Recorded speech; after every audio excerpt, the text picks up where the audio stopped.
नमस्कार। फिर से हाजिर हूँ एक नई कहानी के साथ में। मैं हूँ राज। आप देख रहे हैं हाईवे 33। दोस्तों, आज की कहानी जो हमें भेजे हैं उनका नाम है पंकज। पंकज उत्तर प्रदेश लखनऊ के रहने वाले, लेकिन रहते थे हरियाणा के शहर गुरुग्राम में। नौकरी करते थे एक बड़े से ऑफिस में।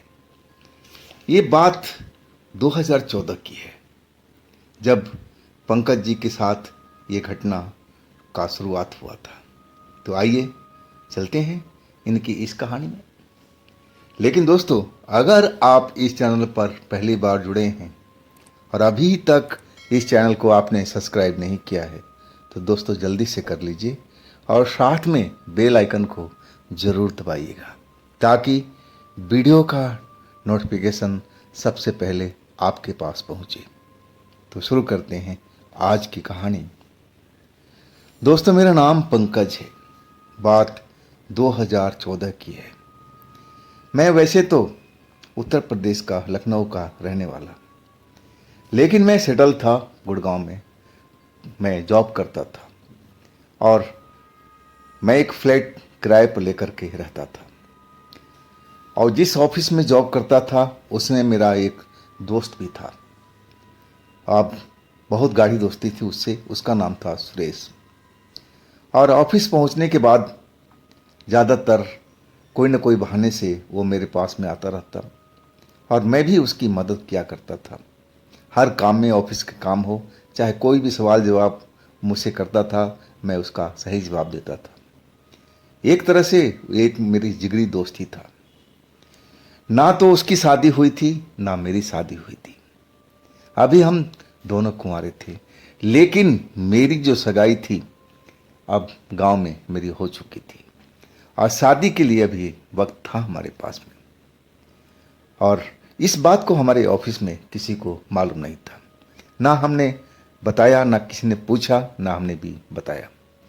अब जो मेरे जो दोस्त था सुरेश, उसको भी हमने ये बात नहीं बताया था। लेकिन चलो, जब शादी ब्याह का टाइम आएगा, अभी तो सगाई हुई है ना, और जब मौका आएगा तब हम बता देंगे। और इसलिए मैं सब कुछ किसी को बताया नहीं, छिपा के रखा था। अब आते हैं ऑफिस में। ऑफिस में तो वैसे बहुत सारी लड़कियां काम करती थी, एक से एक खूबसूरत, एक से एक अच्छी लड़की।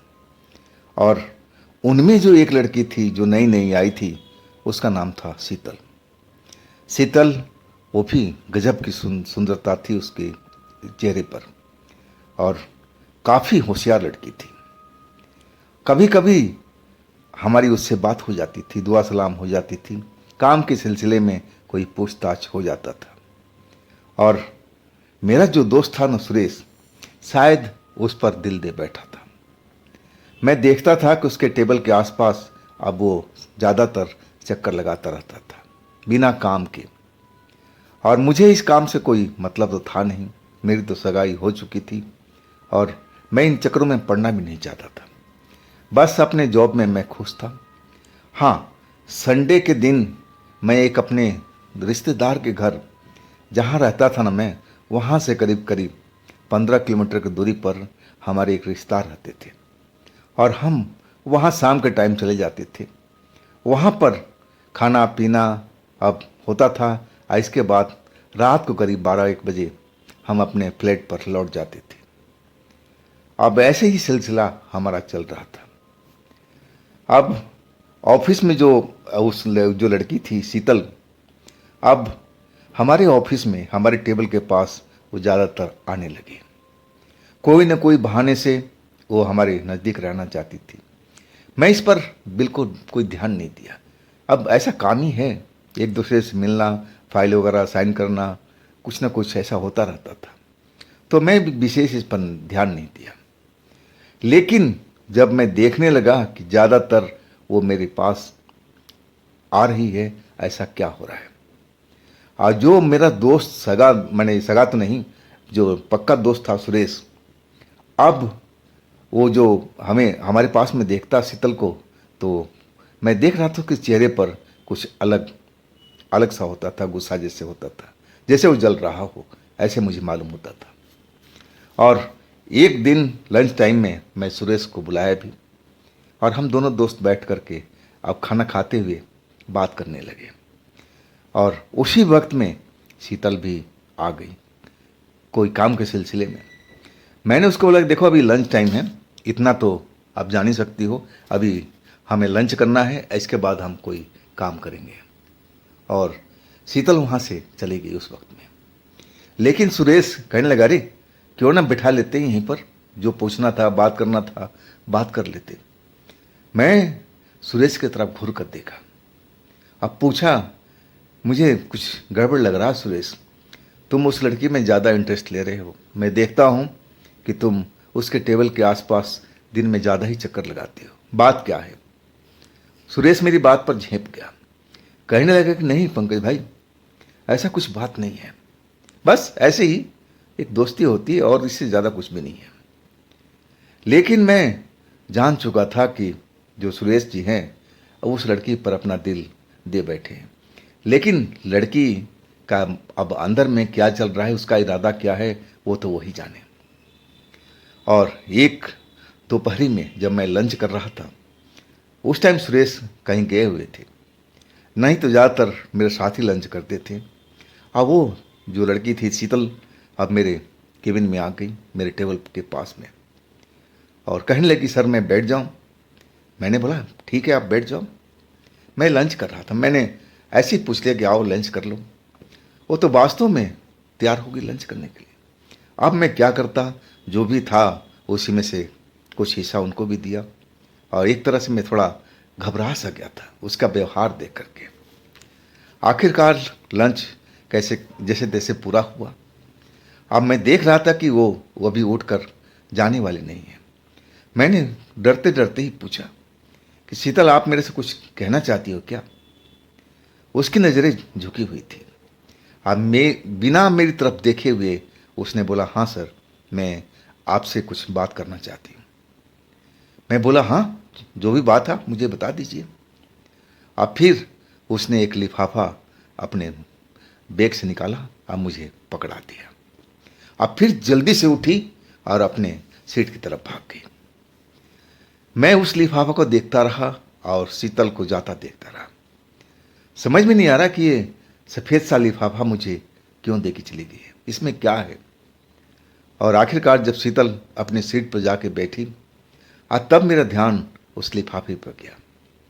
अब बस लिफाफा मैं खोला और उसमें बस एक ही वर्ड लिखा हुआ था, एक सादे कागज पर, आई लव यू सर। अब तो मैं देख करके हैरान था। मैं तो समझता था कि सुरेश से प्यार करती है, सुरेश उस पर काफ़ी मरता था, उसके टेबल के आसपास चक्कर लगाता रहता था, उससे बात भी करता था। लेकिन मामला तो यहाँ उल्टा निकला। अब मैं तो, मेरी सगाई हुई पड़ी, बस कुछ महीनों या कुछ टाइम के बाद मेरी शादी होने वाली है। अब मैं भला इस लाइन में ऐसे चक्कर में क्यों फंसूं? मुझसे कुछ उस टाइम तो बोला ही नहीं जा रहा था। मैं अपने सीट पर बैठा और यही सोच रहा था कि ये क्या मेरे साथ में हो रहा है।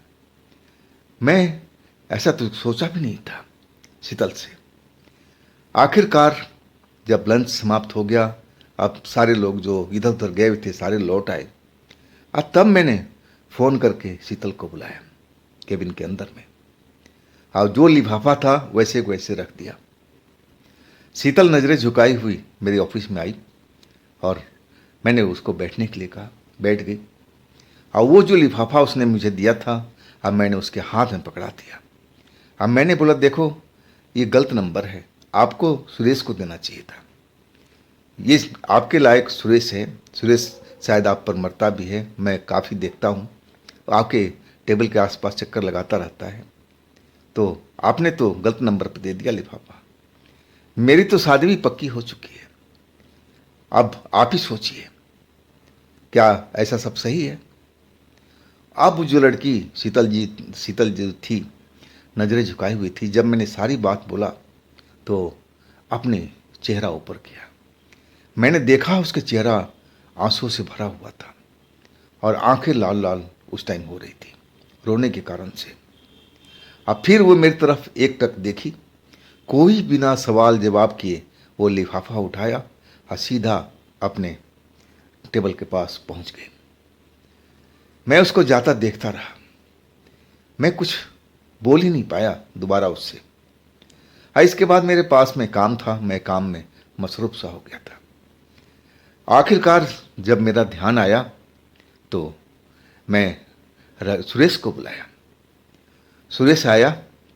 अब मैंने उसे सारी बात अपने दोस्त के नाते उसको बताया कि देख सुरेश, वो मेरे पास में आई थी और ऐसी ऐसी बात। उसने लिफाफा पकड़ाया और उसमें जो कुछ लिखा था मैंने सुरेश को बता दिया। सुरेश मेरी तरफ देख रहा था हैरानी से, और मैं उसको बताया भी कि तुमने गलत नंबर पर ये लिफाफा दिया है। लिफाफा तो सुरेश के पास पहुंचना चाहिए। अब सुरेश भी थोड़ा सुकचा गया था।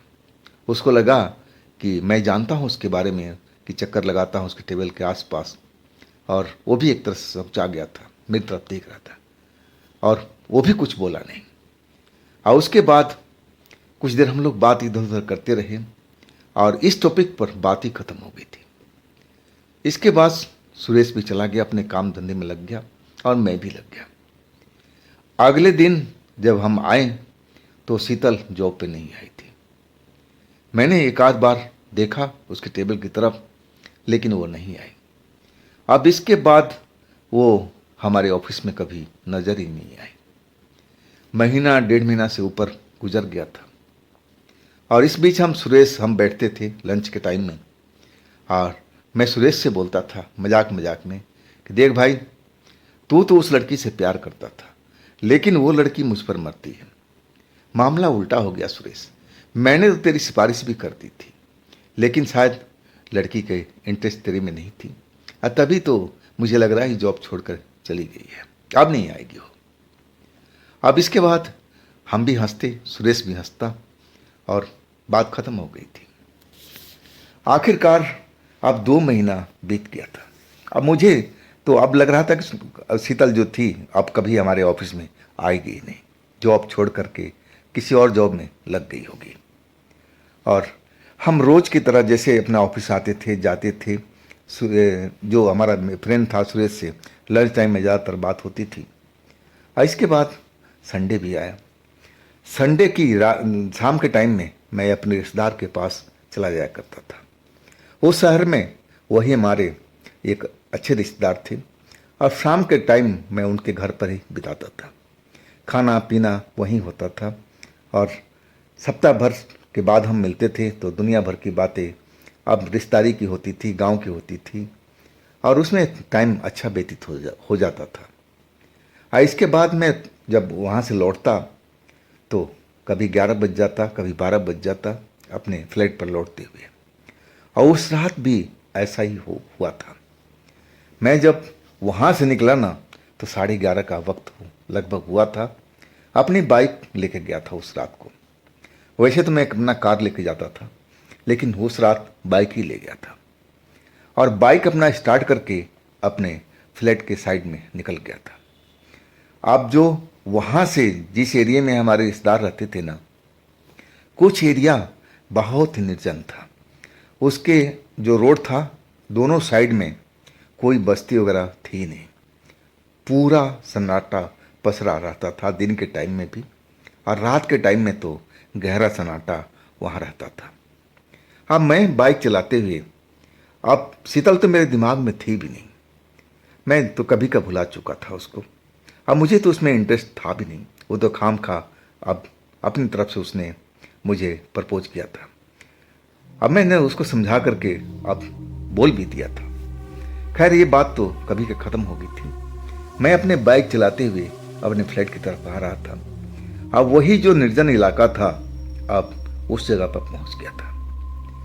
बीच बीच में बिजली की जो बल्ब थे रोड पर लगे हुए, अब कुछ जल रहे थे कुछ बंद थे, और एक जगह पर एक पोल के पास में मुझे कोई खड़ी हुई दिखाई दी। लड़की जैसा लगा, औरत जैसा। वहां पर जो लाइट था झिलमिला रहा था। जब मैं वहां पहुंचा ना तो उस लड़की ने, औरत जो थी, उसने हाथ दे दिया रोकने के लिए। अब ज्यादातर मैं रात के टाइम में किसी को लिफ्ट दिया नहीं करता था। लेकिन ना जाने मेरे साथ उस रात क्या हुआ, बिना सोचे समझे मैं बाइक अपना रोक दिया उसी लैंप पोस्ट के पास में जहां वो लड़की खड़ी हुई थी। मैंने जब बाइक रोक दी तो लैंप पोस्ट के पास से वो तेजी से चलती हुई बाइक के पास में आ गई। तब मैंने उसका शकल सूरत देखा।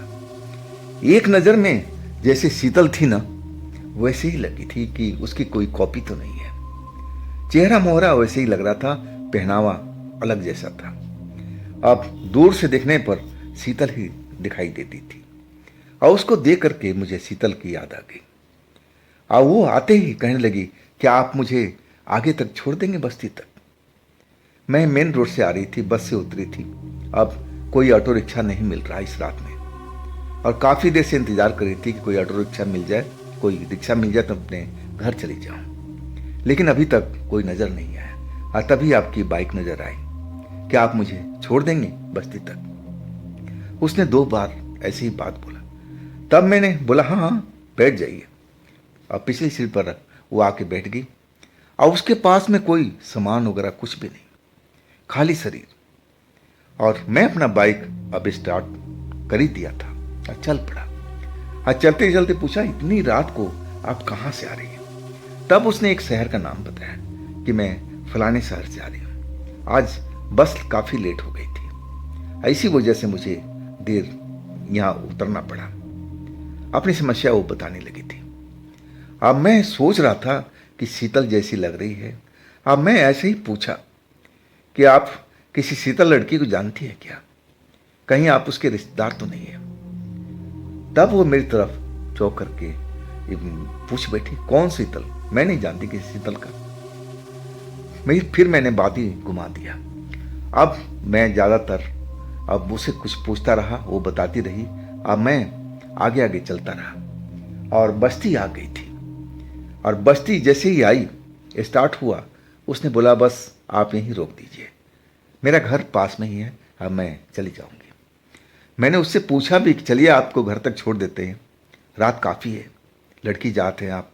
तब उसने कहने लगी, नहीं नहीं मुझे अब जरूरत नहीं है, आप चले जाइए, बहुत बहुत धन्यवाद आपका। और फिर बाइक से उतर करके एक गली के वो अंदर प्रवेश कर गई। तब तक मैं बाइक खड़ा किए था, जब तक वो नज़र आ रही थी। और जब वो मेरी नज़रों से ओझल हो गई तो फिर मैं बाइक स्टार्ट करके चल दिया था। अपने फ्लैट में पहुंचा और फिर मैं सो गया।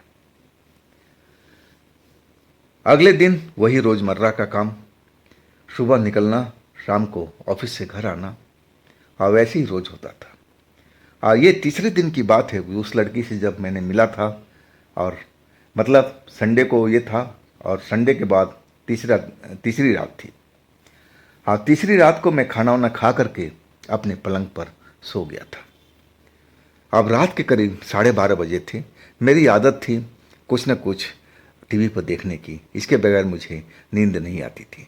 और वही टीवी चला करके मैं देख रहा था। अब कई बार तो ऐसा होता था कि टीवी चलता रहता था और मैं सो जाता था, लेकिन आज मैं सोया हुआ नहीं था। और तभी दरवाजे पर दस्तक हुई, जैसे किसी ने दरवाजे को नॉक किया है। और जैसे ही नॉक की आवाज़ आई तो मैं घड़ी देखा तो आधी रात के आसपास का टाइम है। तो कौन हो सकता है भाई इस रात में? कौन मेरे दरवाजे पर खड़ा है? कौन नॉक कर रहा है? अब मैं बिस्तर से उठा और दरवाजे पर गया। दरवाज़ा खोला तो देखा कि बाहर कोई है ही नहीं, पूरा गैलरी खाली पड़ा हुआ है। अब मैं थोड़ा हैरान था कि आखिर आवाज़ तो आई थी दरवाज़ा खटखटाने की, अब बाहर कोई है ही नहीं। चलो, फिर मैं दरवाज़ा बंद किया और फिर वापस बेड पर आकर के लेट गया। अब कुछ ही देर हुआ था, अब फिर दरवाज़ा खटखटाने की आवाज़ आई। इस बार मैं जल्दी से उठा और फटाक से जाकर के गेट खोला, लेकिन इस बार भी निराशा हाथ लगी, बाहर कोई था ही नहीं। अब मुझे थोड़ा शंका होने लगी कि कौन हो सकता है भाई जो दरवाजे को दस्तक दे रहा है और बाहर दिखाई नहीं दे रहा है। जरूर कोई ना कोई मेरे साथ मजाक तो नहीं कर रहा है। लेकिन और भी फ्लैट थे, सबके दरवाजे बंद थे, सब अपने कमरे में सब सोए होंगे। भला कौन किसी को इतनी रात में आकर के दरवाज़ा खटखटाता है। मैं समझा कि शायद अब मैं कोई मेरे पड़ोसी तो मेरे साथ में मजाक नहीं कर रहा, लेकिन ऐसा कोई पड़ोसी नहीं था जो मेरे साथ में उस रात को मजाक करे। मैं काफ़ी दिनों से उस फ्लैट में रहता था और आज तक ऐसा कभी हुआ नहीं था। तो मैं फिर आकर के अपने बिस्तर पर लेट गया। इस बार मैं काफ़ी देर कान दरवाजे की तरफ लगाए रहा कि जरा भी आहट हुई तो मैं जाके दरवाज़ा खोल दूंगा, लेकिन इस बार में कोई आहट नहीं हुई। बिल्कुल शांत था माहौल और मैं टीवी अभी भी चल रहा था। और टीवी चलते चलते अचानक कब मुझे नींद आ गई और मुझे पता ही नहीं चला। अब जैसे मैं सपने में खो गया हूँ, सपने की दुनिया में था और सपने में भी अपने घर में उसी बिस्तर पर लेटा हूँ और टीवी मेरे सामने चल रहा है। और फिर अचानक दरवाजे पर दस्तक सुनाई पड़ती है, जोर जोर से कोई दरवाज़ा पीट रहा है।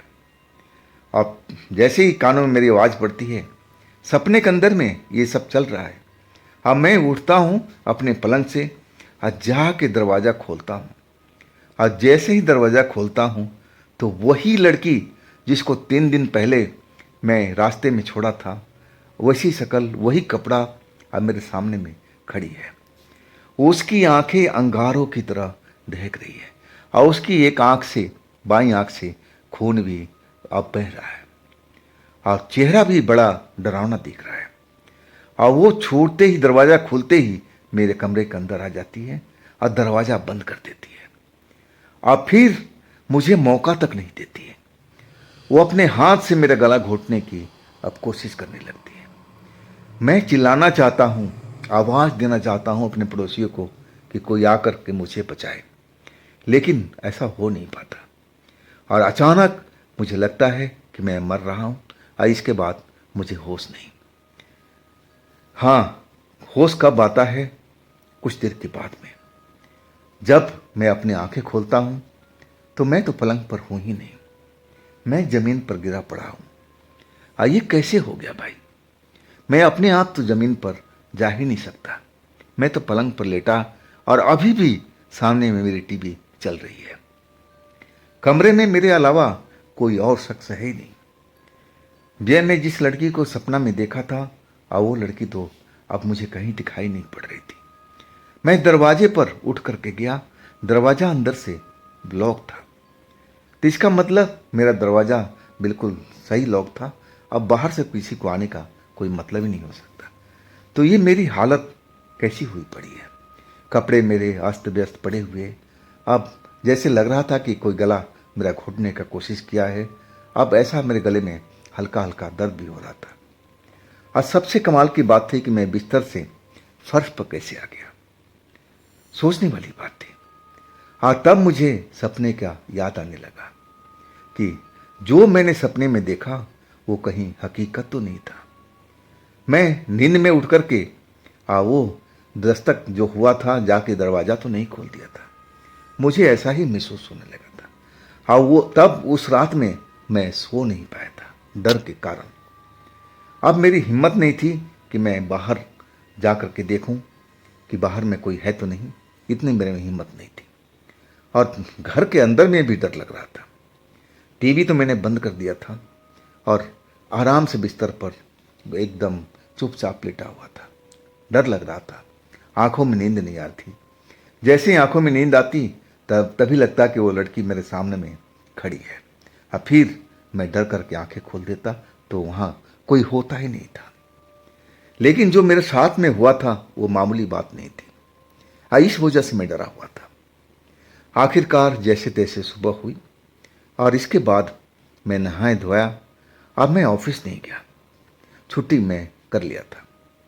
अब मैं अपने रिश्तेदार को फ़ोन किया जिसके यहाँ मैं संडे के रात जाया करता था। वही तो मेरे शहर में इकलौते रिश्तेदार थे। अब मैं इस घटना को बताने लगा। अब वो मेरी सारी बात फ़ोन पर उन्होंने सुना। अब फिर कहने लगे कि पंकज, तुम मेरे घर पर आ जा, मैं भी आज छुट्टी कर लेता हूँ और यहीं मिल बैठ के बात करते हैं और इसके बारे में हम चर्चा करते हैं। आ जा मेरे घर पर। इसके बाद मैं अपने रिश्तेदार के घर पहुँच गया था और उसी रास्ते से, वही रास्ता था जिधर से मैं रात को आया था। और उसी पोल के पास दिन के टाइम में मैं गुजर रहा था ना, तो मैं वहाँ पर एक नज़र देखता हुआ जा रहा था। और कई बार मुझे ऐसा महसूस हुआ कि उस पोल के पास में जहाँ लड़की खड़ी मिली थी, वहाँ मुझे कुछ ना कुछ दिखाई दिया है दिन के टाइम में। हो सकता है मेरा मन का बहन भी हो। अब मैं अपने रिश्तेदार के पास पहुँच गया था। जब मैं अपने रिश्तेदार के पास पहुँचा, सारा बात एक एक बात अपने रिश्तेदार को बताया। वो भी कहानी बताया जो शीतल ने मेरे साथ किया था। और वैसी शकल सूरत मिलता जुलता था उस लड़की का। तब मेरे रिश्तेदार एक डिसीजन पर पहुंचे और वो सारी मेरी बात सुनकर के कहने लगे कि पंकज, मुझे तो लग रहा है कि तेरे पर कोई काला जादू तो नहीं किया है। जैसे तू बता रहा है, वो लड़की तेरा ऑफिस छोड़ के चली गई और उसके बाद ये कहानी तेरे साथ में हुई। और तू जिस लड़की का जिक्र कर रहा है, वो उसकी शकल सूरत भी उस लड़की से मिलती जुलती है। मुझे तो ऐसा ही कुछ लग रहा है। हमें किसी तांत्रिक से सलाह लेना चाहिए। मैं जानता हूँ एक तांत्रिक को, अब मैं उनको बुलाता हूँ, मेरे रिश्तेदार कहने लगे। और इसके बाद उन्होंने तांत्रिक को फ़ोन भी कर दिया। तांत्रिक उनके जानकार थे और वो आ भी गए कुछ घंटों के बाद। तब तक हम वहीं पर थे। आने के बाद में अब उनका सेवा भाव भी हमारे रिश्तेदार ने किया। अब फिर सारा कहानी जो मैंने बताया था और वो बता दिए। और वो मुझसे भी पूछते रहे, जो कुछ समझ में नहीं आता था तो वो जो तांत्रिक बाबा थे वो मेरे से पूछते थे। अब बाबा क्या थे, 30-35 साल का वो नौजवान थे, ऐसी ही उम्र थी उनकी। अब कहीं से भी नहीं लग रहे थे कि वो बाबा हैं। आम साधारण से कपड़े जैसे लोग पहनते हैं वैसे पहने हुए थे। कहीं से भी मुझे महसूस नहीं हो रहा था कि वो तांत्रिक हैं। लेकिन हमारे रिश्तेदार कह रहे थे कि ये पहुँचे हुए तांत्रिक हैं, तांत्रिक विद्या जानते हैं। अब जो सवाल पूछते थे मैं सारे जवाब देता था। अब फिर वो कुछ मन में सोचते रहते थे और काफ़ी देर हो चुका था इस विषय में। फिर उन्होंने एक पानी का कटोरा था, उसमें पानी भर के मंगवाया, आधा कटोरा पानी। आप अपने थैले में से कोई केमिकल जैसा निकाल करके और उसमें डाले। आप फिर कहने लगे कि तुम इसमें झांक के देखो, कुछ तुम्हें नजर आ रहा है। मैं काफ़ी देर तक कटोरे में झांकता रहा।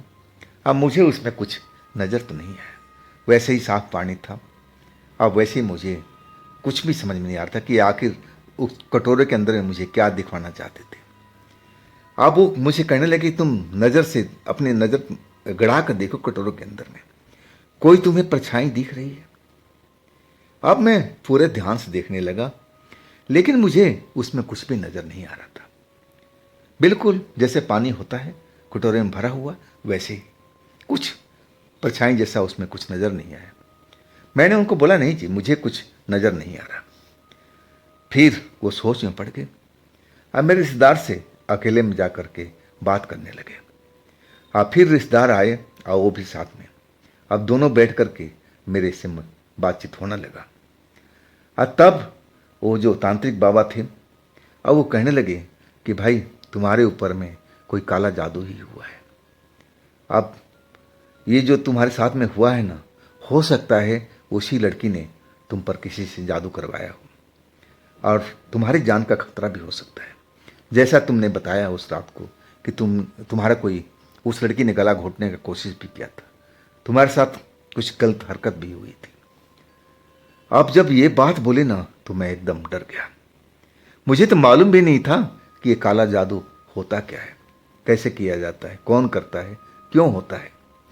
मैं तो भूत प्रेत पर ज़्यादातर यकीन भी नहीं करता था, लेकिन उस रात की घटना से मैं बेहद डर चुका था। अब मैं अपने रिश्तेदार से पूछने लगा कि अब मैं क्या करूं जी, अब ये कैसे हटेगा काला जादू मेरे ऊपर से। रिश्तेदार कहने लगे कि बाबा ही हटाएंगे, ये सही कर देंगे। इसके बाद जो बाबा और रिश्तेदार के बीच में डील हुई थी, बातचीत हुआ था। अब रिश्तेदार ने बताया कि कुछ इनको पैसे देने पड़ेंगे ताकि ये पूजा पाठ करेंगे और फिर सब कुछ सही हो जाएगा। अब जितना पैसा बताया रिश्तेदार ने, मैं दे दिया बाबा को। अब बाबा चले गए थे। अब मैं शाम तक वहीं पर रहा, अपने रिश्तेदार के पास में खाना पीना वहीं खाया। अब तो छुट्टी हो ही गई थी। अब रात के 9 बजे मैं उनके घर से फिर निकला उसी रास्ते पर, और जब उस पोल के पास पहुंचा, जिस पोल के पास में वो लड़की खड़ी हुई दिखाई दी थी, अब वैसे भी वो निर्जन इलाका था, बिल्कुल शांत वातावरण वहाँ का, और ज़्यादा भीड़ भाड़ वहाँ थी नहीं रोड पर भी। और 9 बजे जब निकला था तब भी बिल्कुल रोड खाली पड़ा हुआ था। अब मैं अपना मोटरसाइकिल धड़धड़ाते हुए उस रोड से गुजर रहा था, और उसी पोल के पास में आकर के मोटरसाइकिल झटका देना शुरू हो गया, और फिर रुक गया, इंजन ही बंद हो गया उसी पोल के करीब में ही। अब जैसे ही मैं उस पोल को ध्यान दिया जहाँ पर उस रात को लड़की मुझे मिली थी, और सही मायने में मैं बिल्कुल डर गया कि कहीं मेरे साथ में जो बाबा ने बताया है, मेरे आसपास में कहीं भूत प्रेत तो नहीं है। ये काला जादू क्या होता मैं तो जानता नहीं था। बस ये इतने रिश्तेदार ने बताया कि इसके द्वारा भूत प्रेत को भेजा जाता है परेशान करने के लिए, मारने के लिए, और ऐसे ही। तो मैं यही समझा था कि शायद मेरे आसपास में कहीं भूत प्रेत तो नहीं है। अब मैं अपना बाइक स्टार्ट करने की कोशिश करने लगा, लेकिन मेरी निगाहें उसी पोल के पास में अब दिखाई, मैंने ज़्यादा नज़र फोकस किए हुए था। अभी तक उस पोल के पास में कोई मुझे दिखाई नहीं दिया था। अब मैं चाहता था कि इस जगह से जल्दी से निकल जाऊं। 9 बज चुका था, रोड पूरा सुनसान था, और रास्ते में कोई ट्रैफिक भी नहीं उस टाइम में आ रहा था, और इसलिए मैं ज़्यादा परेशान था। रोड बिल्कुल खाली थी, अकेला था मैं उस रोड पर। और जैसे जैसे मैं किक मार रहा था, निगाहें उसी पोल पर थी। अचानक लगा कि वही लड़की अब पोल के सामने आके खड़ी हो गई है। एक पल लगा कि ये मेरे दिमाग का फितूर है, लेकिन जब मैं आंखें मसल करके मैं दोबारा देखा तो वही लड़की मुझे उसी पोल पर खड़ी दिखाई दी, और उसकी निगाहें मेरी तरफ थी। चेहरे पर मुस्कुराहट था, और मैं तो अब जैसे लगा कि मेरा हार्ट अटैक आ जाएगा, इतना मैं उस लड़की को देख डर गया था। और वो लड़की पोल के पास में जो खड़ी थी, अब धीरे धीरे मेरी तरफ आने लगी। अब जैसे आ रही थी, मेरा हार्ट बीट बढ़ता जा रहा था। मेरा मन किया कि बाइक छोड़ूं और सीधा दौड़ते हुए आगे की तरफ भाग जाऊं।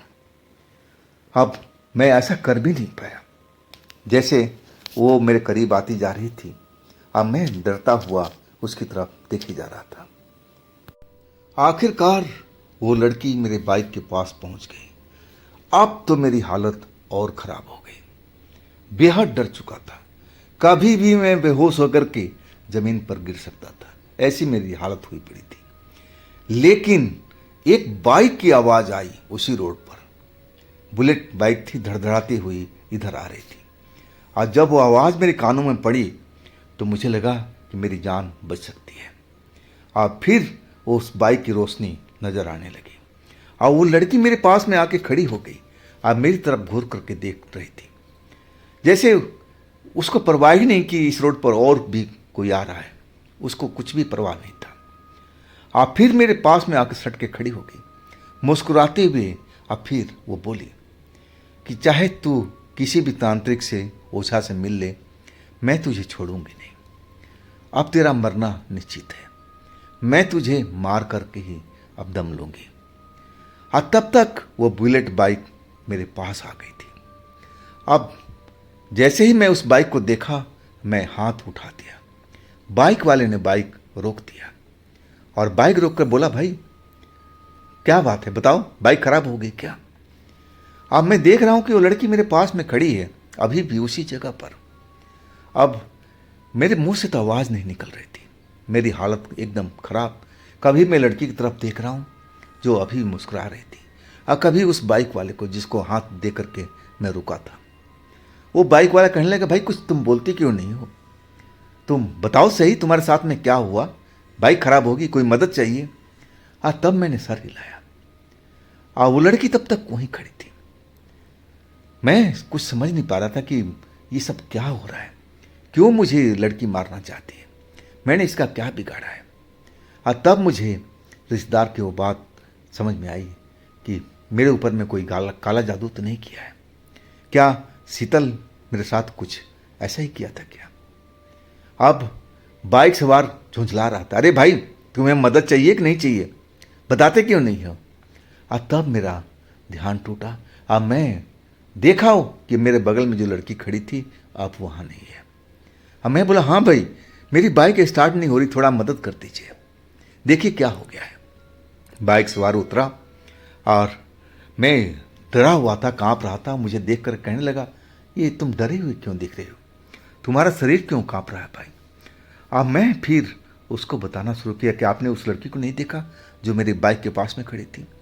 तब वो कहने लगा, कौन सी लड़की भाई, मैंने तो तुम्हें यहाँ पर कोई लड़की नहीं देखा, तुम ही यहाँ पर खड़े थे और तुमने मुझे हाथ दिया तो मैं रुक गया। अब तो मैं और डर चुका था उसकी बात सुन करके कि ये लड़की मुझे ही देखी, इस बाइक वाले को नहीं दिखी, ऐसा कैसे हो सकता है? मैं पूछा, भाई आप मजाक तो नहीं कर रहे हो ना? तब उसने कहा कि मैं भला क्यों मजाक करूंगा भाई। अब मेरी बाइक स्टार्ट करने लगा और 2-4 ही किक मारा था कि बाइक मेरी स्टार्ट हो गई। अब बोला, देखो बाइक स्टार्ट हो गई, चलो निकलो यहाँ से। अब फिर मैं रुका नहीं, आगे आगे मैं चल रहा था, मेरे पीछे वो चल रहा था। हाँ, मैं बेहद डरा हुआ था। मैं बार बार मुड़कर देखता और तब तक वो बाइक वाला था मेरे से आगे निकल गया। अब वो कॉलोनी जो थी, जिस जगह पर मैंने उस लड़की को छोड़ा था, अब वो आने वाली थी और वो बुलेट बाइक वाला मेरे से काफ़ी आगे निकल चुका था। अब मैं डरा हुआ अब तेज बाइक चलाने की कोशिश कर रहा था और जैसे ही जिस जगह पर लड़की उतरी थी और अचानक ऐसा लगा कि मेरे बाइक के पीछे वही लड़की बैठी हुई है। जैसे ही मैं मुड़कर देखा तो मेरी चीख निकल गई थी। वही लड़की मेरे बाइक पर बैठी हुई थी, कब बैठ गई कुछ मालूम नहीं। और अचानक उसी जगह पर मेरी बाइक जैसे ब्रेक लग गया हो। अब फिर वो लड़की मेरी बाइक से उतरी और मुस्कुराती हुई, हाथ हिलाती हुई और उसी गली में चल दी जिस गली में वो उस रात को गई हुई थी। अब मैं थर थर काँप रहा था उस टाइम पे भी। मुझे कुछ समझ में नहीं आ रहा था कि ये सब मेरे साथ में क्या चल रहा है। जो कुछ मैं देख रहा हूँ ये हकीकत है ना, कहीं मैं भयानक सपना तो नहीं देख रहा हूँ। लेकिन ये सब हकीकत था।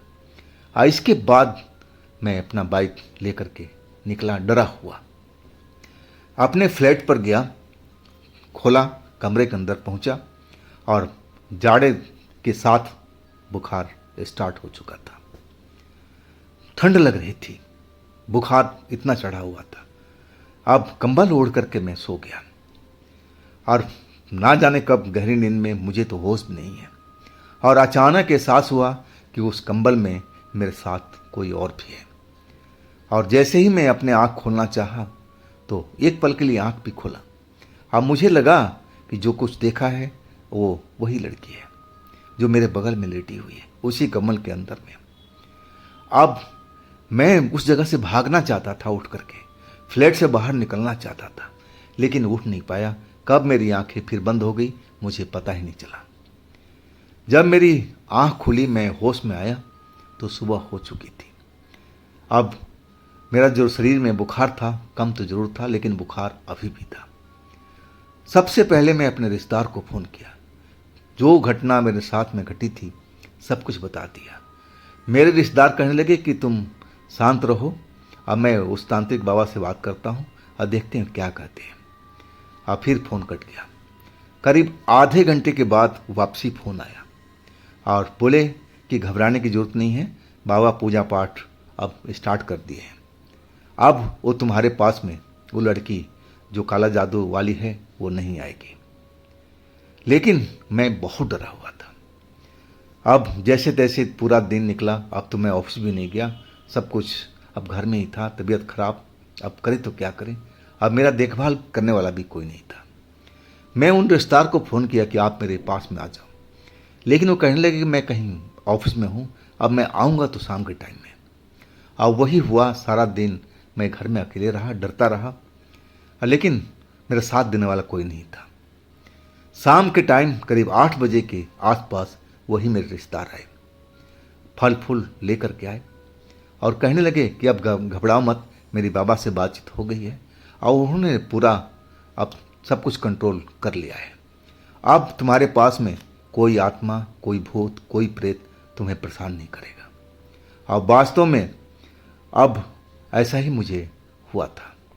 रिश्तेदार के जाने के बाद में वो 11 बजे रात तक मेरे घर पर रहे और इसके बाद वो गए और जाते जाते कह गए कि अब डरने की जरूरत नहीं है। इस बीच में कई बार वो तांत्रिक बाबा से फ़ोन पर बात भी किए थे। अब बाबा ने उधर से आश्वस्त किए थे कि सब कुछ अब कंट्रोल में है, डरने की आवश्यकता नहीं है। और वही हुआ। पहली बार रात को मैं चैन की नींद सोया था और इसके बाद से वो बुरा सपना की तरह मुझे लग रहा था। जो कुछ भी मेरे साथ हुआ था अब दोबारा कभी नहीं हुआ। मैं इस घटना को भूल नहीं पाता। जब मेरी शादी ब्याह हो गया तो ये घटना को मैं अपने पत्नी को ही बताया था कि देखो मेरे साथ में ऐसी घटना हुई थी। और मेरी पत्नी भी डर गई थी उस घटना को जैसे मैं जिक्र किया था। और कहने लगी कि हाँ, ऐसा मैंने गांव में सुना है कि लोग बाग काला जादू कर देते हैं, अपने दूर बैठे हुए तंत्र मंत्र से किसी के ऊपर भूत भेज सकते हैं और परेशान कर सकते हैं, यहाँ तक कि किसी की हत्या भी करवा सकते हैं। ऐसा ही होता है काला जादू। आइए, मैं तो पहली बार सुना था काले जादू के बारे में और भुगत भी चुका था, लेकिन मेरा पीछा अब छूट चुका था। मैं अब बहुत खुश था और मैं दोबारा उस भयानक सपना में जाने की सोच भी नहीं सकता था। तो दोस्तों, ये थी पंकज जी की अपनी आप बीती। अगर आपके पास भी ऐसे कोई घटना है जो आप मुझे बताना चाहते हो तो आप मुझे इंस्टाग्राम पर या मेरे व्हाट्सएप नंबर पर आप संपर्क कर सकते हो। और हाँ दोस्तों, अभी तक आपने इस चैनल को सब्सक्राइब नहीं किया है तो जल्दी से कर लीजिए और साथ में बेल आइकन को ज़रूर दबाइएगा ताकि वीडियो का नोटिफिकेशन सबसे पहले आपके पास पहुँचे। तो फिर हम कल मिलते हैं दोस्तों एक नई कहानी के साथ में। आप लोग अपना ख्याल रखिएगा। नमस्कार।